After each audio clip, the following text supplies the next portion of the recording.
বন্ধুরা, আমি রান্নাঘরে চলে এসেছি। এই যে আমার ভাত হচ্ছে, আর এদিকে আমি মাছ ধুয়ে নিলাম।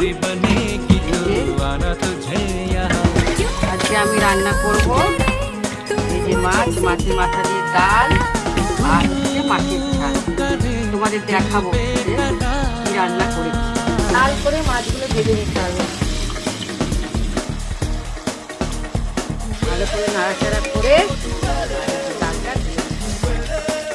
বন্ধুরা, আজকে আমি রান্না করেছি, এই দেখো আলু দিয়ে মাছের ঝাল, সুন্দর কালার দেখতে পাচ্ছ, পাঁপড় ভাজা আর মাছের মাথা দিয়ে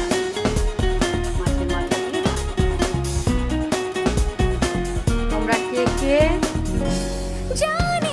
কাঁচা পোড়া ঝাল, পাঁপড় ভাজা এবং ডাল খেতে ভালোবাসো, মাছের মাথা দিয়ে ডাল, অবশ্যই কমেন্ট রাখি, পরে কথা হবে।